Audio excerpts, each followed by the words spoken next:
A man is driving his old pickup truck through the blinding snow, just trying to get his little girl home safe. But when his headlights cut across the road, he spots a luxury car stuck in a ditch and an unconscious woman inside.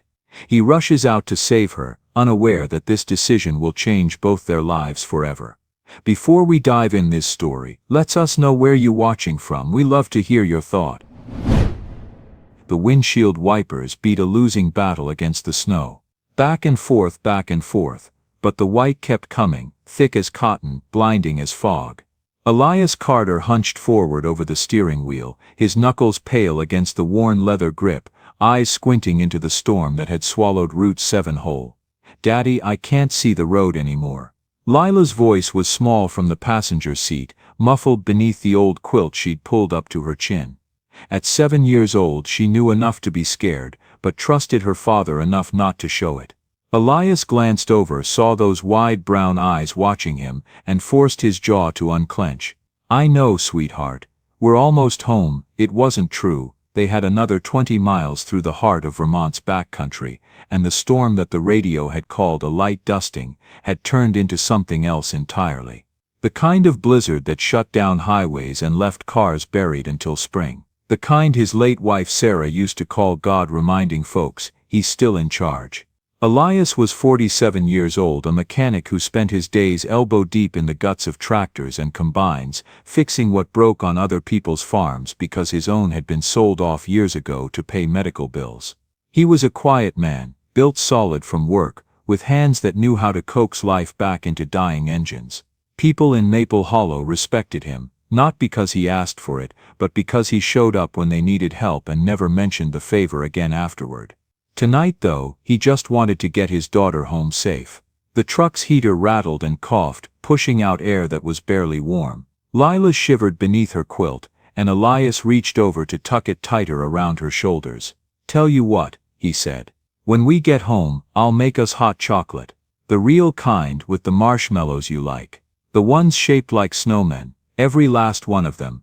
She smiled at that, and it was enough to keep him going. The road curved ahead, disappearing into a wall of white. Elias eased off the gas, feeling the tires slip slightly on the ice beneath the snow. 5 miles an hour, maybe less. At this rate they wouldn't be home until his headlights caught something. A shape dark and wrong, angled off the shoulder of the road. At first, Elias thought it was a deer, maybe an overturned truck. But as he crept closer, the snow parted just enough for him to see a black Cadillac Escalade, nose down in the ditch, driver's side door hanging open like a broken wing. "Daddy, what is that?" Elias didn't answer. He was already pulling over, already reaching for the door handle. "Stay here," he told Lila. "Lock the doors, I'll be right back." "But Daddy," "Right back, baby, I promise."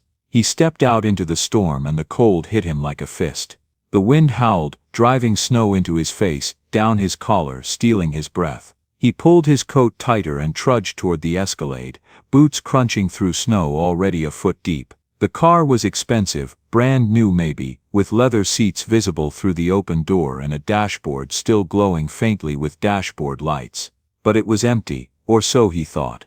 Then he saw her. Slumped across the front seats, half fallen toward the passenger side, was a woman. Middle-aged, maybe 50, dressed in a camel-colored wool coat that probably cost more than Elias made in a month. Her face was pale, lips tinged blue, and she wasn't moving. "Ma'am," Elias called, leaning into the car. "Ma'am, can you hear me?" Nothing. He pressed 2 fingers to her neck, feeling for a pulse. It was there, faint, slow, but there. Hypothermia, maybe. How long had she been out here? Elias looked back at his truck, where Lila's small face watched him through the fogged window. He looked at the woman again, unconscious and freezing. He thought about the storm, about the 20 miles still between them and home, about how his truck's heater barely worked on a good day. And then he stopped thinking. He reached in, carefully, and slid his arms beneath the woman's shoulders and knees. She was lighter than he expected, or maybe adrenaline made her seem that way. He lifted her out of the Escalade, cradling her against his chest, and carried her through the storm toward his truck. Lila unlocked the door as he approached, eyes wide. "Is she okay?" "She will be," Elias said, though he wasn't sure. He laid the woman across the narrow back seat, tucking Lila's quilt around her. The girl didn't complain, just watched solemnly as her father worked. "We're taking her home, we're taking her home." Elias climbed back behind the wheel, hands shaking now from cold or fear, he couldn't tell. He cranked the heat as high as it would go, even though it barely made a difference, and pointed the truck back toward Maple Hollow. Behind them, the Cadillac disappeared into the storm, swallowed by the white. Lila turned in her seat, looking back at the unconscious woman. "Daddy," she whispered, "what if we hadn't seen her?" Elias didn't answer right away. He kept his eyes on the road, on the thin line of visibility his headlights carved through the blizzard. Finally he said, "But we did see her, baby, that's what matters." The miles crawled past, the storm didn't let up. But Elias Carter drove on through the darkness, carrying a stranger toward warmth, because it was the only thing he knew how to do. Because kindness, his Sarah used to say, was the only currency that never lost its value. And because his little girl was watching. The house stood at the edge of town, small and simple, with a sagging porch and a roof that needed new shingles. Elias had built most of it himself, back when Sarah was still alive, and they dreamed of filling it with more children, more laughter. Now it was just him and Lila, but it was warm, and tonight that was enough. He carried the woman inside, while Lila held the door open, snow swirling into the entryway. The fire in the wood stove had burned down to embers, but the house still held some heat.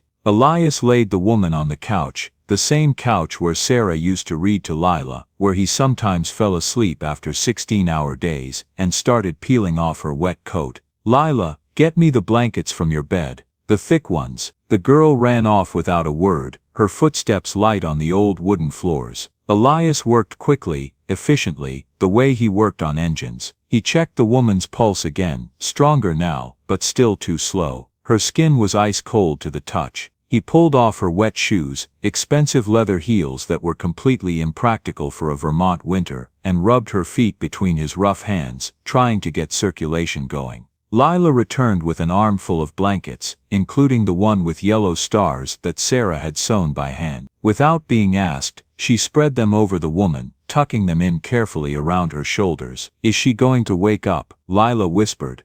"I think so, but we need to warm her up slow, too fast, and it can hurt her." Elias went to the kitchen and put the kettle on, then added wood to the stove until flames licked up around the logs. The house began to fill with warmth, with the smell of burning oak and the faint whistle of heating water. He made ginger tea, the kind Sarah used to make when Lila caught cold, and brought it back to the living room. The woman's eyelids were fluttering now, and a bit of color had returned to her cheeks. "Ma'am," Elias said gently, "can you hear me?" Her eyes opened slowly, unfocused at first, then sharpening with confusion and panic. What happened?" "You're safe," Elias said quickly. "Your car went off the road in the storm. I brought you to my house. You're in Maple Hollow." The woman tried to sit up, but her body wasn't cooperating yet. She looked around wildly, at the modest living room with its second-hand furniture and patched curtains, at Elias in his worn flannel shirt and work boots, at Lila standing nearby in her faded pajamas. I don't understand. You were unconscious, hypothermic, probably. I couldn't leave you out there." The woman's hand went to her face, trembling. "My car, still there. I'll call someone to tow it in the morning, after the storm passes. My phone, in your coat, I'll get it." But when Elias checked, the phone was dead, soaked through from snow. He shook his head apologetically. The woman stared at him for a long moment, as if trying to make sense of him. Then her eyes moved to Lila, who was watching her with open curiosity. "Hi," Lila said softly. "I'm Lila. That's my daddy, Elias. The woman's voice caught. "I'm Victoria." "Are you warm enough?" Lila asked. "That's my favorite blanket. The one with the stars. It always keeps me warm." Something shifted in Victoria's expression, a crack in whatever armor she usually wore. She looked down at the handmade quilt, at the careful stitches, and then back at the little girl who'd given it up without hesitation. "Thank you," Victoria whispered. Elias handed her the tea. "Drink this, slowly." Victoria wrapped her hands around the mug, savoring the warmth. She took a small sip, then another, and with each one, she seemed to come back to herself a little more. "I was driving to Burlington," she said quietly. "For a meeting." The storm came out of nowhere. "They do that here," Elias said, "especially this time of year. I should call someone. My assistant, she stopped, realizing her phone was broken. I can't, morning's soon enough, Storm's too bad for anyone to drive now anyway. Victoria looked at him, really looked at him, for the first time, at his weathered face and calloused hands, at the patience in his eyes that came from a life of fixing broken things, at the way he'd saved her without asking for anything, without even knowing her name. Why did you stop? She asked suddenly. Elias shrugged. Someone needed help, but you don't know me, I could be anyone. Doesn't matter who you are, you were dying. It was said so simply, so matter-of-factly, that Victoria felt something tighten in her chest. In her world, the world of boardrooms and quarterly earnings, of strategic partnerships and calculated risks, everything mattered. Who you were, what you had, what you could offer. Kindness was a transaction, help came with strings attached, and nothing was ever given freely. But this man had stopped in a blizzard, had carried her to safety, had given up his daughter's blanket to keep a stranger warm, and he'd done it because someone needed help. I don't know how to thank you, Victoria said, her voice thick. No need, Elias replied. He nodded toward the hallway. Guest room's yours for the night. It's not much, but it's warm and dry. I couldn't, you can, and you will. Storm won't break before morning anyway. Lila tugged on her father's sleeve. Daddy, the hot chocolate. Elias smiled, the first real smile since he'd found Victoria in the snow, with the snowman marshmallows. You promised. I did. He looked at Victoria. You want some? Victoria Hale, CEO of Hale Energy Group, a woman who'd negotiated billion-dollar deals and commanded boardrooms full of powerful men, found herself nodding like a child. I'd like that. So they sat together in the small living room, a mechanic, his daughter, and the stranger they'd saved, drinking hot chocolate, while the storm raged outside and the fire crackled in the stove. And for the first time in longer than she could remember, Victoria felt something she'd almost forgotten existed. She felt safe, she felt warm, she felt impossibly like she'd come home. Dawn came slowly to Maple Hollow, the way it always did after a storm. The sky lightened from black to gray to pale silver, and the snow stopped falling at last. Elias woke before sunrise, the way he always did, and found Victoria already awake in the living room, wrapped in Lila's star blanket, staring into the dying embers of the fire. Morning, he said quietly. She turned, and he saw that she'd been crying. Not sobbing, Victoria Hale didn't sob, but silent tears that left tracks down her cheeks. I'm sorry, she said quickly, wiping at her face. I'm not usually, it's okay. Elias added wood to the stove, coaxing the fire back to life. Near-death experiences tend to shake people up. It's not that. Victoria pulled the blanket tighter. Or maybe it is. I don't know. Elias didn't push. He'd learned long ago that sometimes people needed silence more than questions. After a moment, Victoria spoke again. When I was lying in that car, before I lost consciousness, I remember thinking, this is how I die, alone, on a road nobody knows, and nobody will care. Your family. I don't have family. Not really, she laughed, but there was no humor in it. I have employees, business associates, people who need things from me, but family, people who'd cry if I didn't come home. She shook her head.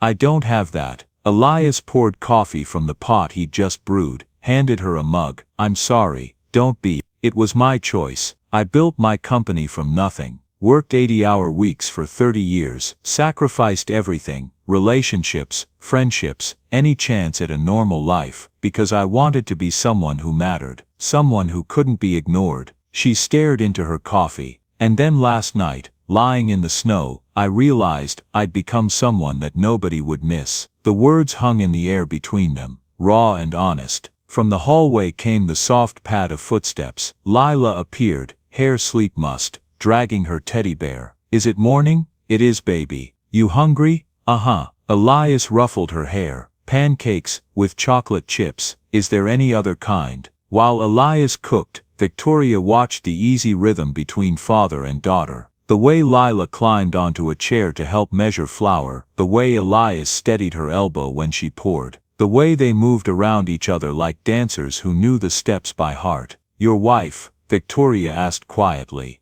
Lila mentioned Sarah. She died 3 years ago. Cancer. I'm so sorry.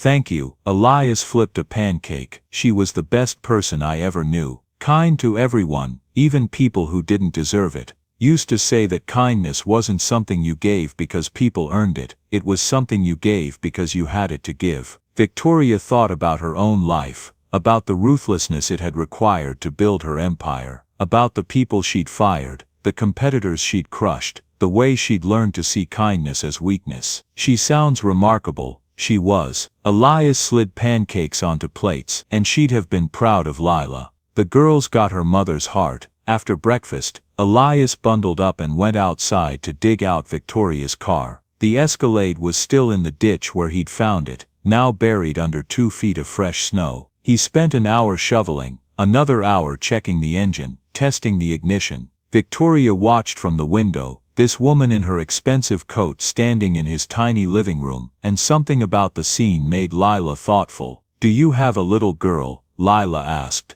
Victoria turned. "No, I don't have children." "Why not?" Lila. Elias called from the doorway, stamping snow from his boots. "That's a rude question."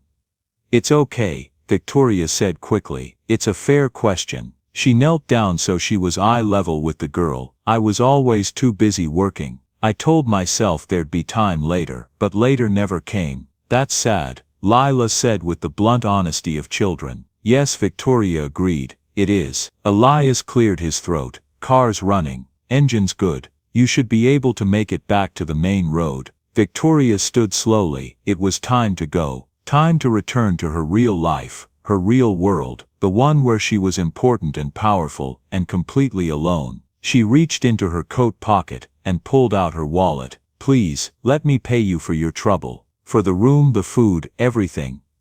"No ma'am, I insist. You saved my life. That has to be worth." "It's worth exactly what I'm charging you," Elias said firmly. "Which is nothing. But I have to do something. You don't owe me a thing." Victoria's hand tightened on her wallet. All her life, she'd solved problems with money. Every situation had a price, every favor could be repaid. But this man was refusing her, and she didn't know how to handle it. "Why?" she asked, and there was real confusion in her voice. "Why won't you let me pay you?" Elias glanced at Lila, who was watching them both with wide, serious eyes. Then he looked back at Victoria. "My little girl was watching last night," he said quietly. "When I pulled you out of that car, when I brought you here, she was watching what I did, and she'll remember it for the rest of her life." He paused. "I don't want her to remember that her daddy saved someone's life for money. I want her to remember that he did it because it was the right thing to do." The words hit Victoria like a physical blow. She stood there, wallet in hand, and felt something inside her crack. This man, this simple small-town mechanic, who probably struggled to pay his bills, was teaching his daughter something Victoria had forgotten decades ago. That some things couldn't be bought, that kindness had value beyond currency, that goodness existed not because it was profitable, but because it was right.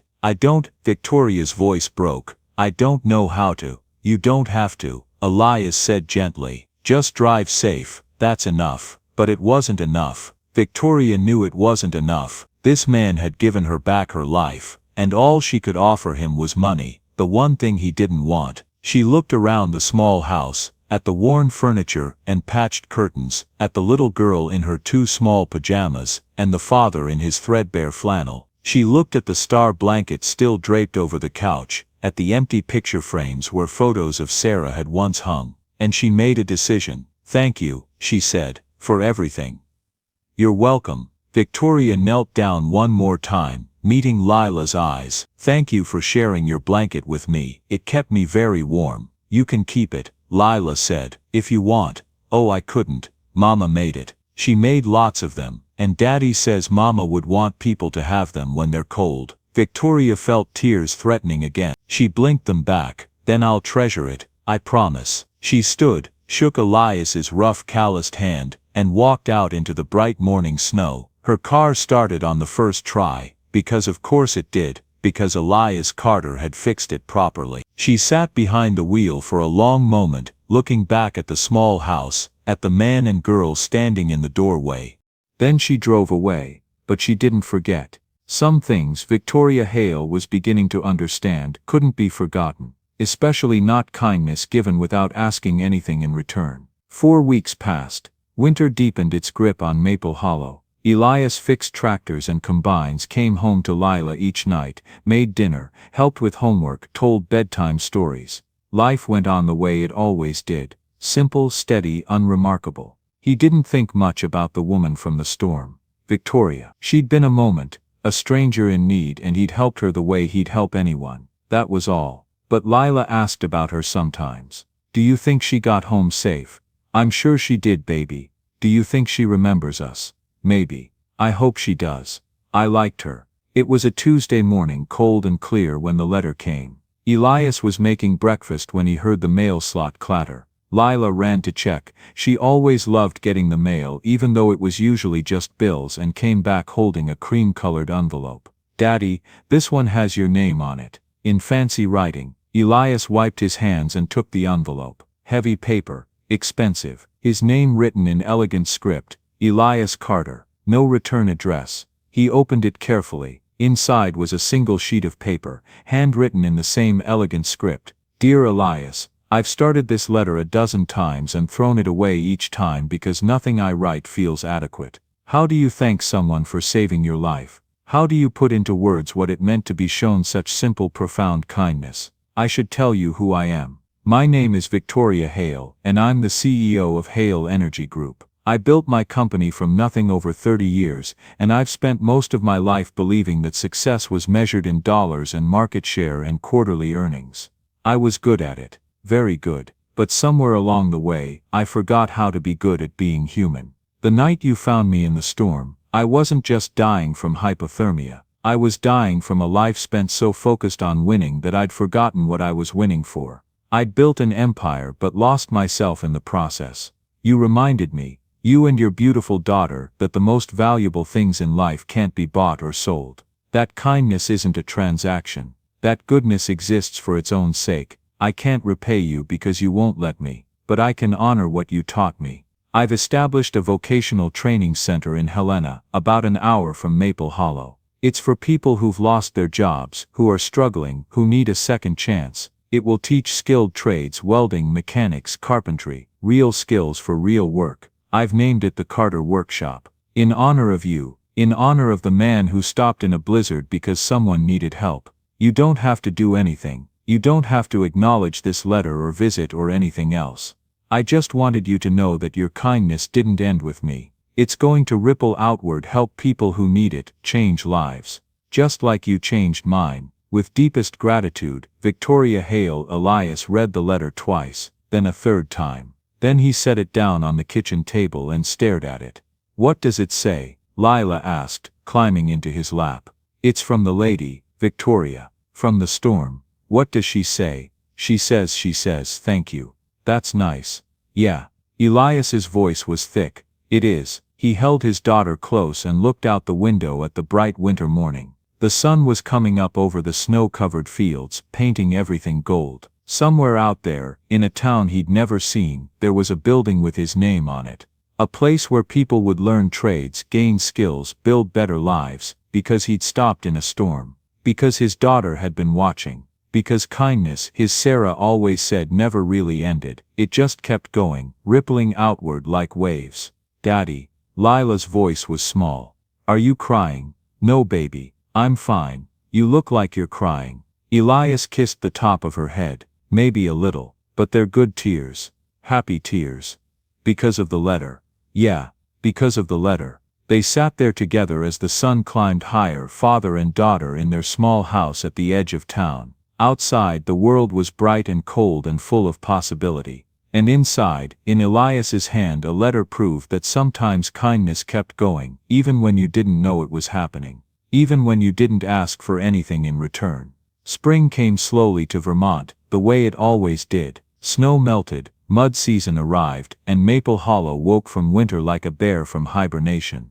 Elias worked longer days as farmers prepared their equipment for planting season. Lila finished second grade with straight A's and a teacher's note that said she was exceptionally kind to other students. Elias kept Victoria's letter in his dresser drawer, taking it out sometimes to read when he couldn't sleep. He never responded. What would he say? But knowing it existed, knowing that something good had come from that night, made him feel connected to something larger than himself.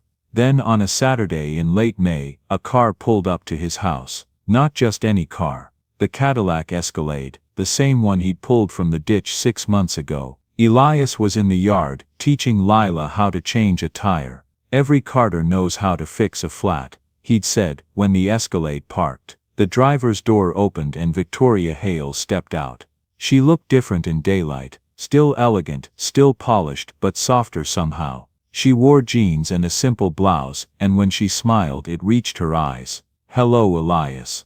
He stood slowly, wiping grease from his hands. "Victoria, I hope I'm not intruding. I should have called, but," she gestured helplessly. "Your number's unlisted and I wanted to see you in person." Lila popped up from behind the truck, excited. "You came back." "I did." "Hello, Lila. Do you still have my blanket?" "I do. It's on my bed at home. I use it every night." Lila beamed. Victoria turned back to Elias. "Can we talk? There's something I'd like to ask you." They sat on the porch while Lila played in the yard, pretending not to listen but absolutely listening. Victoria explained that the Carter workshop had been running for 3 months and was already making a difference. 23 people had completed the program, and 19 had found jobs. "It's working," she said. "Really working, better than I imagined." "That's wonderful. But it's missing something." Victoria leaned forward. "It's missing the heart that inspired it. The programs are good, the instructors are competent, but there's no soul, no real connection to what it's supposed to be." Elias waited.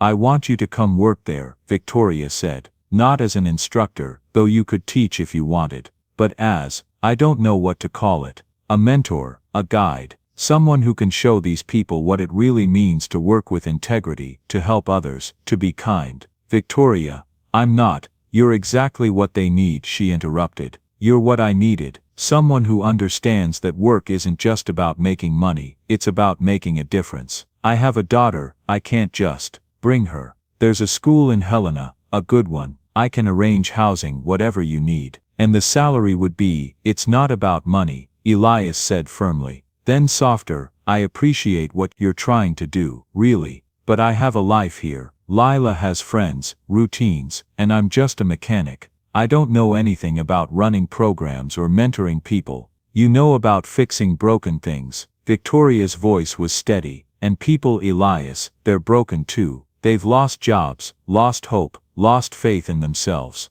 They need someone who believes in second chances, someone who stops in storms." The words hung between them. Lila appeared at her father's elbow. "What's wrong?" "Nothing's wrong, baby. Miss Victoria she wants you to help people, doesn't she?" Lila looked at Victoria, then back at her father. "Like you helped her." "It's complicated, Daddy." Lila climbed into his lap, something she rarely did anymore now that she was 8. "You always tell me that helping people is what makes us good. You said that's what Mama would want." Elias felt his throat tighten. "I know, but maybe helping others is what you do best." Lila said simply. "Maybe that's your job. Your real job." Out of the mouths of babes, Victoria wisely stayed quiet, letting the moment play out between father and daughter. Finally Elias spoke. "Can I think about it?" "Of course," Victoria said. "Take all the time you need. The offer stands whenever you're ready." She left a folder with details, salary, benefits, housing options, and drove away.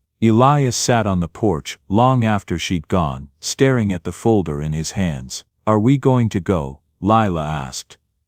"I don't know, baby. It's a big change, but maybe it's a good change. Maybe." That night, Elias lay awake thinking about Sarah, about what she would say if she were still here. He knew the answer, of course. Sarah would tell him to take the leap, to trust in goodness, to believe that helping others was its own reward. Sarah always believed in him more than he believed in himself. In the morning he called Victoria. "I'll do it," he said. "For 6 months, trial basis. If it doesn't work out, it will work out," Victoria said, and he could hear the smile in her voice. "Thank you, Elias. You won't regret this." But as he hung up and looked around his small house, the only home Lila had ever known, Elias wondered if he already did. Helena was bigger than Maple Hollow but still small by city standards. The Carter workshop occupied a renovated warehouse on the edge of town, all exposed brick and high windows, filled with workbenches and tools that gleamed like new money. Victoria had spared no expense. Elias and Lila moved into a small house nearby, modest but comfortable, with a yard where Lila could play. The school was 3 blocks away. Lila made friends within a week, the way only children can. But Elias struggled. He arrived at the Carter workshop on his first day to find 12 young people waiting, men and women aged 18 to 30, all unemployed, all looking at him with skepticism barely concealed. "This is Elias Carter," Victoria announced. "The man I named this place after. He'll be working with you, teaching you what it really means to be a craftsman." A young man in the back, Hispanic, with tattoos snaking up both arms, laughed. "No offense, old man, but what's a country mechanic going to teach us?" "Jake," Victoria said sharply. "What? It's a fair question." Elias studied the young man. Jake Martinez, according to the file. 24 years old, 3 years in prison for assault, released 6 months ago and unable to find work because of his record.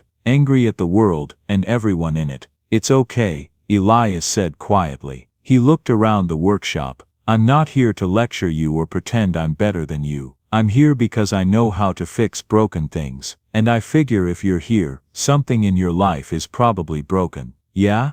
Jake crossed his arms. "And you're going to fix us with your country wisdom and positive attitude." "No, you're going to fix yourselves. I'm just going to show you how." The first week was rough. The students, Victoria called them students, but they thought of themselves as charity cases, resented Elias's quiet patience. They wanted quick fixes, easy answers. They wanted to learn a skill and move on, get the certificate, find a job. Elias taught them differently. He started with the basics: how to hold a wrench properly, how to read a schematic, how to listen to an engine and hear what was wrong. But more than that, he taught them patience, respect for the work, pride in doing something right. "This bolt right here," he'd say, pointing to some tiny piece of machinery. "Nobody's ever going to see it. Nobody's going to check if you torqued it properly. But you'll know, and that matters." "Why?" Jake would challenge. "If nobody checks, why does it matter?" "Because you're not doing it for them.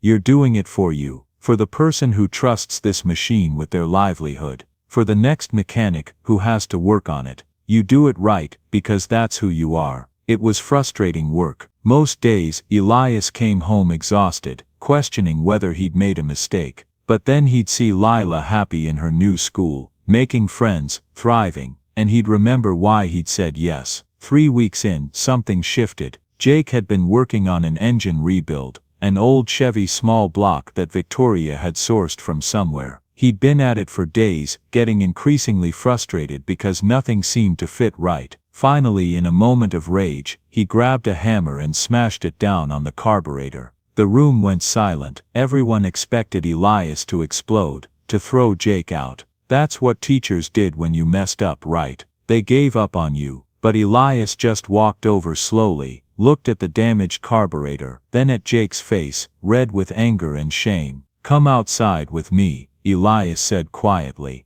They walked out behind the workshop, where a few old cars sat waiting to be parted out. Elias leaned against a rusted pickup and pulled out his lunch, a simple sandwich Lila had helped pack that morning. "Want half?" he offered. Jake blinked. "What? You look hungry. Want half? You're not going to kick me out." "For what?" "Breaking something." Elias took a bite of his sandwich. "Jake, I've broken more things than I've fixed in my life. Engines, tools, relationships. When my wife got sick, I broke down and cried so hard I thought I'd never stop. Breaking things doesn't make you a failure. It makes you human. I wasted your carburetor. That costs money. It costs less than giving up on you." Jake sat down hard on the ground, his back against the truck. "Why do you even care? You don't know me. I'm nobody. My daughter was 7 years old when her mother died," Elias said, not looking at Jake. "She was so angry, she'd break things, throw tantrums, scream that it wasn't fair. And you know what I learned? Anger isn't the problem. Anger is just pain that doesn't know where to go." Jake's jaw tightened. "I don't know what happened to you," Elias continued. I don't know why you're angry, and you don't have to tell me. But I know that anger won't fix engines. It won't get you a job. It won't make your life better. Only patience can do that. Only caring about the work more than your feelings. I don't know how to do that. Jake whispered, that's why you're here, to learn. They sat in silence for a while, sharing the sandwich, watching clouds drift across the sky. Finally Jake spoke. My old man used to beat me when I messed up, said I'd never amount to anything, said I was worthless. He was wrong. How do you know? Because you're here, because you're trying, because you're angry, which means you still care about something. Elias stood, brushing crumbs off his jeans. Come on, let's go get another carburetor. And this time if you get frustrated, come talk to me. Don't take it out on the parts. Why would you waste another one on me? Elias looked at him steadily. Because teaching you patience is worth 100 carburetors. Because you're worth it, even if your father never told you so. Because that's what you do for people when you believe in them. You give them a chance to believe in themselves. Jake followed him back inside, and something was different. He approached the work more carefully, asked more questions, took his time. When he finished the rebuild 2 weeks later, and the engine roared to life on the first try, he had tears in his eyes. I did it, he said, disbelieving. You did, Elias agreed. I actually did it right. You did. And you know why? Because you cared about doing it right. Not fast, not to impress anyone. Right. Jake wiped his eyes roughly. Thank you, you did the work. I just showed you how. Word spread through the workshop. After that, the others watched how Elias treated Jake, with patience, with respect, with belief, and they started to soften. They started to listen. They started to understand that this wasn't just about learning a trade. It was about learning who they could be. Victoria observed from her office, watching Elias move through the workshop with his quiet competence, and she thought, this is what I wanted. This is what was missing. Not programs or curricula or certifications, just one good man who believed that broken things, including people, could be fixed with patience and care. One evening, as Elias was closing up, Victoria found him in the workshop. I saw what you did with Jake, she said. How you handled the carburetor incident.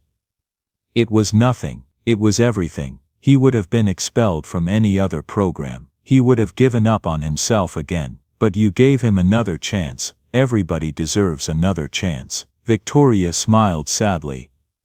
Not everyone believes that. I didn't, for a long time. In my world, you get one shot, mess it up, and you're done. That's a lonely way to live. It is. She looked around the workshop. Thank you, Elias, for doing this, for being exactly who I hoped you'd be.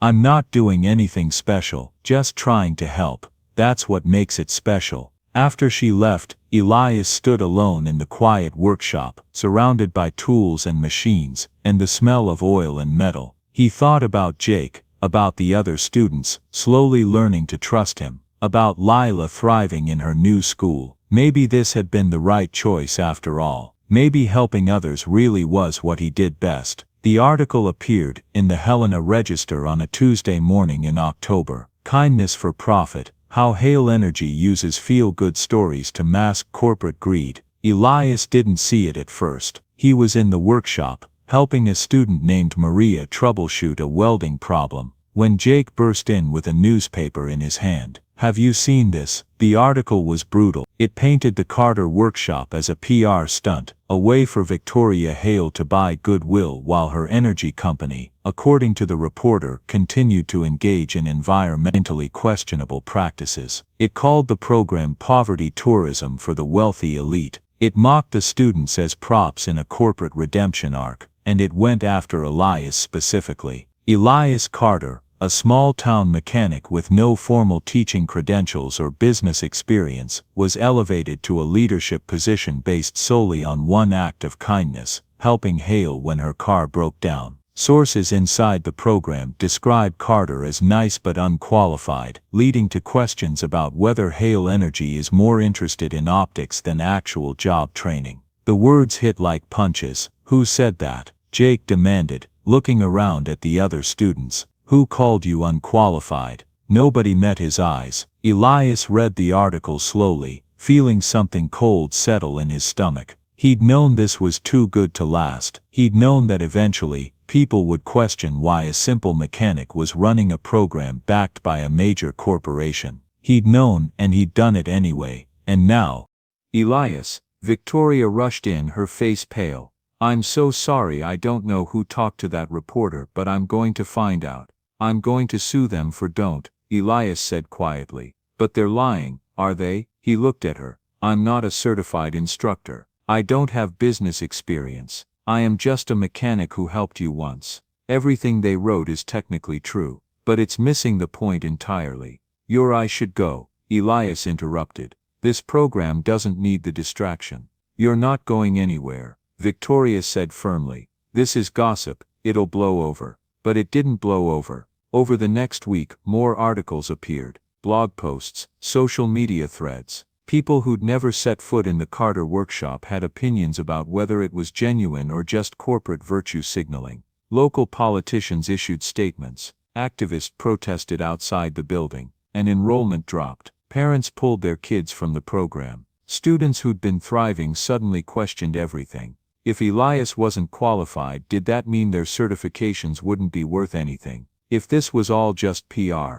were they being used? Jake stayed. Maria stayed. A few others. But more than half left. Elias watched them go and felt like he was failing all over again. Like he had when Sarah was dying and he couldn't save her. Like he had during the first terrible year after her death when Lila would cry and ask why mommy wasn't coming back and he had no answers. The vandalism started on a Friday night. Someone or multiple someones broke into the workshop. They spray-painted obscenities on the walls, smashed equipment, destroyed half-finished projects. The beautiful wooden sign that read the Carter Workshop was torn down and broken into pieces. Victoria found it in the morning and called Elias, her voice shaking. When he arrived, he stood in the doorway and looked at the destruction. Months of work, thousands of dollars in equipment. But worse than any of that, the message it sent: you don't belong here. You never did. We'll rebuild, Victoria said, trying to sound confident. Insurance will cover most of it. We'll have security installed.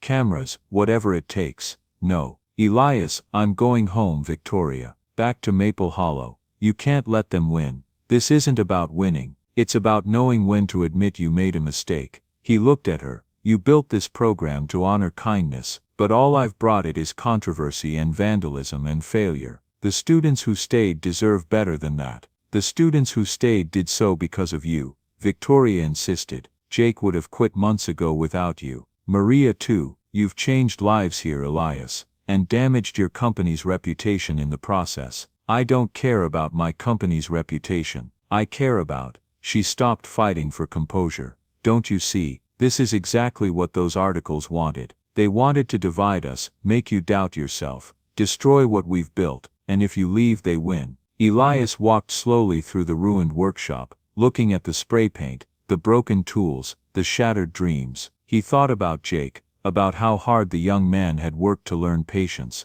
to believe in himself. He thought about Maria and the others who'd stayed, and he thought about Lila. His daughter was 8 years old now, growing up, watching him. What lesson would she learn if he quit? What would it teach her about standing up for what was right, even when it was hard? He thought about Sarah's voice. Kindness isn't real until it's tested. What would you do? He asked Victoria. If this were your company being vandalized, your reputation being destroyed, would you walk away? Never. Why not? Because I'd know the work was worth more than the opposition. Because I'd know that anything worth doing creates enemies. She met his eyes. Because I didn't get where I am by quitting when things got hard. Elias picked up a broken wrench from the floor. Someone had bent it deliberately, ruining it. Such a waste, such anger. My daughter told me once that helping others is what I do best, he said quietly. She said maybe that's my real job, my purpose. He set the wrench down. But what if she was wrong? What if I'm just making things worse? You're not. You're making things better for people who need it. The fact that some people hate that says more about them than you. From the doorway a voice, we'll help. They turned. Jake stood there with Maria and 4 other students behind him. We'll help rebuild, Jake said. All of us. We don't care what the newspaper says. We know what you've done for us. You don't have to. Yeah, we do. Jake walked into the workshop, picking up the pieces of the broken sign. You gave me another chance when I didn't deserve it. You believed in me when nobody else did. So now I'm giving you a chance. Let us help. Elias looked at these young people, broken, angry, struggling, but standing here ready to rebuild, and he felt something shift inside him. Okay, he said, let's rebuild. Victoria smiled through her tears. Where do we start? Same place we always start. Elias picked up a broom. From the beginning, they worked through the weekend, all of them together, scrubbing paint off walls, repairing equipment, salvaging what could be saved and replacing what couldn't. Victoria wrote checks, Jake organized the work crews, Maria handled the inventory, and Elias did what he always did. He showed them how to fix broken things, how to be patient when you wanted to give up, how to believe that something destroyed could be built again, better than before. On Sunday evening, they stood back and surveyed their work. The workshop wasn't perfect. There were still paint stains on some walls, equipment that needed replacing, but it was functional. It was theirs. We need a new sign, Maria said, looking at the empty space above the door where the old one had hung. I'll order one, Victoria said. No, Jake shook his head. We should make it ourselves, like Elias taught us. So they did. Over the next week, in between regular classes and projects, they built a new sign, not a factory-made one, but a sign constructed by hand from reclaimed wood. Each student contributed, cutting, sanding, staining, carving the letters. The Carter workshop, spelled out in craftsmanship. It wasn't perfect. The letters weren't perfectly straight. The wood had character marks and knots, but it was beautiful in its imperfection, a testament to the people who'd made it. The day they hung it above the door, half the town showed up. The reporter who'd written the original hit piece was there too, camera in hand. Elias ignored him, but Jake didn't. You got it wrong, Jake said, confronting the man. Your article, you made it sound like this place was fake, like Elias was a fraud. But you don't know anything about what happens here. I reported facts, you reported numbers and rumors. You didn't report what matters. Jake pointed at the new sign. That sign, we made that. Students who couldn't find work 6 months ago, who thought they were worthless, who'd given up. We made that with our own hands because Elias taught us how, because he believed we could. That's a nice story, but it's not a story, it's the truth. Maria stepped forward. I was homeless before I came here, living in my car, ashamed to ask my family for help. Elias didn't just teach me how to weld, he taught me that I was worth saving, that my life could be different. One by one, other students spoke up, sharing their stories, how they'd been lost, angry, hopeless, how the Carter workshop, how Elias had given them more than job skills, had given them dignity, purpose, a reason to believe in themselves again. The reporter listened, and slowly his expression changed from skepticism to something else, understanding, maybe, or shame. I'll write a follow-up, he said finally. Set the record straight. Don't bother, Jake said. We don't need your approval. We know what this place is, what it means. That's enough. But the reporter wrote the article anyway. It appeared the following week. I was wrong about the Carter workshop. It was honest, unflinching. The reporter admitted his original piece had been cynical, had focused on the wrong things. He'd looked for corporate corruption, and missed the human transformation happening in plain sight. He'd questioned Elias's credentials, and missed the fact that the best teachers aren't always the most educated. They're the ones who care enough to make a difference. The article ended with a simple statement: sometimes kindness isn't a strategy, sometimes it's just kindness, and that matters more than I thought. Enrollment picked back up after that, not immediately, but gradually. New students arrived, cautious but hopeful. Jake and Maria became mentors themselves, teaching newer students the way Elias had taught them, with patience, with respect, with belief that broken things could be fixed. One evening, Victoria found Elias alone in the workshop, running his hand over the wooden sign they'd made. It's crooked, he said. The letters aren't even. It's perfect. It's imperfect. That's what makes it perfect. That's what makes it perfect. Victoria stood beside him. You know what I've learned from you, Elias, that the most valuable things are often imperfect, that cracks and scars don't make something worthless, they make it real, they prove it survived. This place almost didn't survive, but it did, because of you, because you didn't quit when it got hard. Elias thought about that, about the vandalism, the articles, the students who'd left and the ones who'd stayed, about Jake smashing a carburetor and then building a sign, about his own journey from Maple Hollow to here, from saving one woman in a storm to helping dozens rebuild their lives. You know what the hardest part was, he said. During the worst of it, when everything was falling apart, I kept thinking, maybe they're right, maybe I'm not qualified, maybe I don't belong here, but you stayed anyway. I stayed because of what Sarah used to say, that goodness isn't real until it's tested, that anyone can be kind when it's easy. The real measure is whether you stay kind when it's hard. She was a wise woman, she was. Elias smiled sadly. I wish she could see this, see what her words help build. I think she does see it, Victoria said softly, and I think she's proud. They stood together in the quiet workshop, surrounded by tools and half-finished projects, and the smell of sawdust and possibility. Through the windows, the sun was setting, painting everything gold. Elias,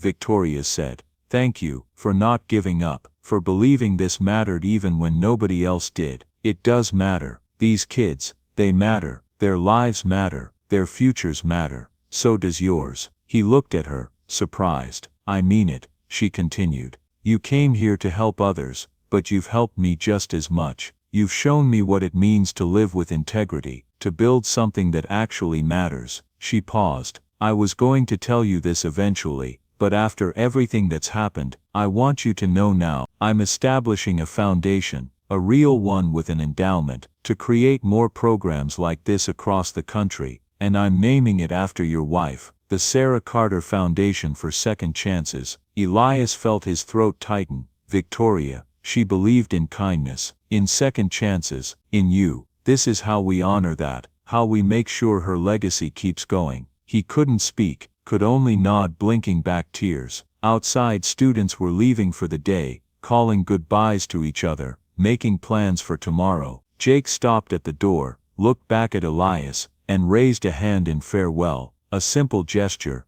but it meant everything. You believed in me, it said, and I won't forget. Elias raised his hand in return. Neither will I. 15 months after arriving in Helena, Elias Carter stood in the workshop and looked around one last time. The place was thriving now. 23 students currently enrolled, with a waiting list. Jake had been hired as a junior instructor. Maria was starting her own welding business. The broken things, equipment, reputations, lives had been repaired, made stronger in the broken places. It was time to go home. You sure about this? Victoria asked. She'd arrived to say goodbye, though they'd already said their real goodbyes weeks ago. I'm sure. Elias picked up his toolbox, the same battered red toolbox he'd carried for 20 years. Lila misses Maple Hollow, her friends, her school, the house where her mom lived. She's been patient about being here, but I can see it in her eyes. She wants to go home. What about you? Do you want to go home? Yeah,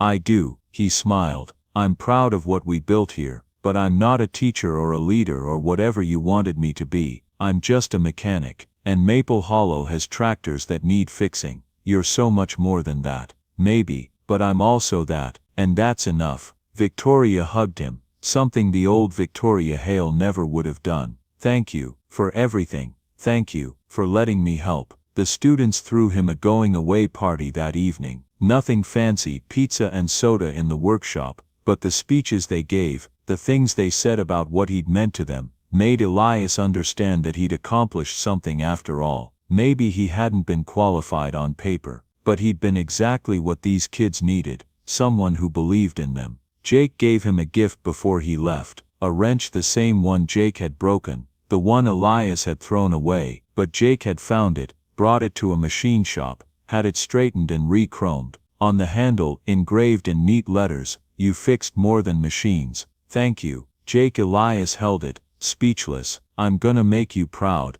Jake said, his voice thick. Gonna be the kind of teacher you were to me. You already make me proud. They embraced, and Elias felt a father's love for this young man he'd barely known a year ago. That's what teaching did, he realized. It made family out of strangers. The drive back to Maple Hollow took 3 hours. Lila chattered the whole way, excited about seeing her old friends, sleeping in her old room, going back to her old school. But as they got closer she grew quiet. "Daddy, yeah baby, are you sad about leaving Helena?" "A little, but also happy. It's complicated." "I'm glad we went," Lila said. "I'm glad we helped those people, but I'm glad we're coming home too." "Me too." They crested the hill, and there it was, Maple Hollow spread out below them in the late afternoon light. The same small town Elias had left 15 months ago, unchanged and unchanging. Home. He pulled over at the Overlook, the place where he used to bring Sarah when they were young. Lila got out with him, and they stood looking at the town together. "Why did we stop?" Lila asked. "Just wanted to look. To remember." "Remember what?" "That no matter how far you go, there's always a road home. There's always a place where you belong." Lila slipped her small hand into his. "Do you think Miss Victoria will be okay without us?" "She'll be fine. She's stronger than she thinks. We all are. And Jake, and Maria, they'll be fine too. Maybe even better than fine." They stood there as the sun dropped lower, painting the fields gold, making the white church steeple glow like a candle. Elias thought about the past 15 months, the challenges, the failures, the small victories. He thought about Victoria unconscious in the snow, about Jake breaking a carburetor, about Maria learning to weld, about the sign they'd built together. He thought about Sarah, and how she'd told him once that kindness was like light. You couldn't hold on to it, you could only pass it forward. "Come on," he said to Lila. "Let's go home." They drove down into Maple Hollow as dusk settled over the valley, past the church, past the general store, past farmhouses where lights were coming on in windows, past all the familiar landmarks of a life Elias had thought he'd left behind but had carried with him all along. Their house stood at the edge of town, small and simple, exactly as they'd left it. Elias pulled into the driveway, and sat for a moment, engine idling, looking at the place where he'd built a life with Sarah, where he'd raised Lila, where he'd learned what it meant to be a father alone. "We're home," Lila said softly. "We're home." They went inside, turned on lights, started unpacking. The house smelled musty from being closed up, but it smelled right too, like memory, like belonging. That night after Lila was asleep, Elias sat on the porch with a cup of coffee, and looked at the stars. A letter had arrived in the last batch of mail before they'd left Helena from Victoria, though they'd seen each other just that day. He opened it now, unfolding the heavy cream paper. "Dear Elias, by the time you read this, you'll be home. Back in Maple Hollow, back in your own house, back to your real life. And I want you to know, I understand. This was always temporary for you. You came to help, and you did, but your heart was always meant to be there, in that small town, living the simple life you love. I won't tell you again how grateful I am, you know. But I will tell you what I've realized over these past months. Some people build towers, empires, companies that span continents, and employ thousands. They leave their names on buildings and their legacies in history books.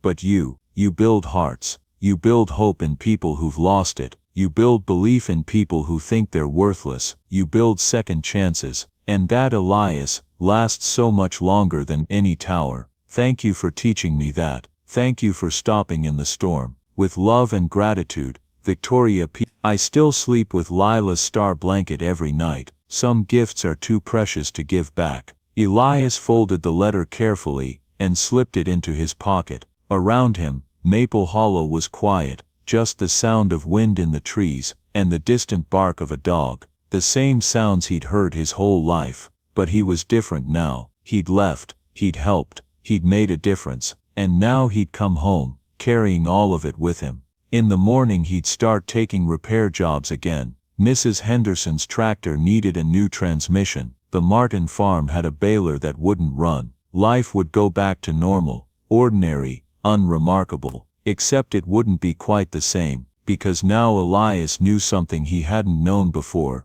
that ordinary lives could do extraordinary things. That kindness given without expectation could ripple outward in ways you'd never see. That helping one person could lead to helping dozens, could inspire foundations and programs, and second chances for people you'd never meet, all because he'd stopped in a storm. all because his daughter was watching, all because kindness, as Sarah always said, never really ended, it just kept going.